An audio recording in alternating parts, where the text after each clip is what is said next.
今日終於嚟到咗我心心念念一直夢想同埋向往嘅地方——中國雪鄉。因為人生地不熟，喺哈爾濱相隔雪鄉300幾公里，驚去咗好似個無頭烏蠅一樣，所以我哋決定抱團跟住走。天仲未有光，5點零鐘，環衛工人就已經開始工作啦。上咗大巴車，一路沿途嘅風景真係好靚。我哋嘅內心既激動又期待。我哋睇到咗我哋從來都冇見過嘅大雪人。到咗服務區落車休息，我哋已經迫不及待咁樣玩起咗雪花，好似一個從來都冇見過世面嘅開心嘅細路仔一樣。我哋到咗第一個景點，真正感受到落雪，喺雪鄉入邊走過，喺叢林入邊穿梭。我哋坐上咗馬車，感受咗當地人民嘅熱情。一路上聽住導遊嘅講解，真正了解到相隔我哋4000幾公里嘅黑龍江雪鄉嘅歷史文化。我覺得去一個地方唔只係去體驗去玩，更多應該去了解佢嘅故事、佢嘅歷史文化，感受與我哋家鄉唔一樣嘅生活方式。世界咁大，我哋應該多去睇睇，去見識見識，去睇我哋從來都冇見過嘅事物，去做我哋從來都冇做過嘅事，去體驗我哋從來都冇體驗過嘅溫度。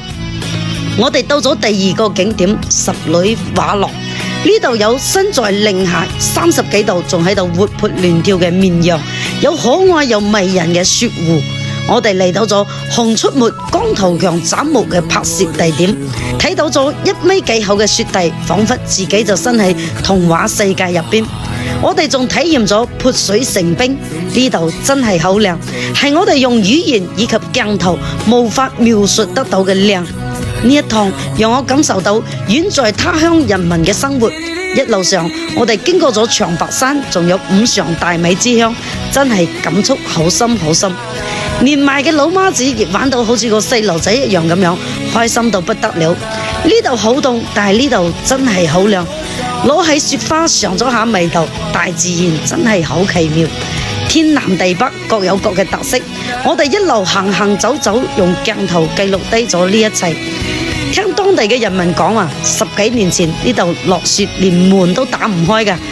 喺呢幾年全球嘅氣溫都升溫啦，雪亦都越嚟越少啦。或者再過個10年、20年，眼前嘅一切美景可能已經唔存在啦。何其有幸，自己有能力帶住屋企人嚟感受呢一切，多謝自己嘅努力同埋付出，感覺一切都係值得嘅。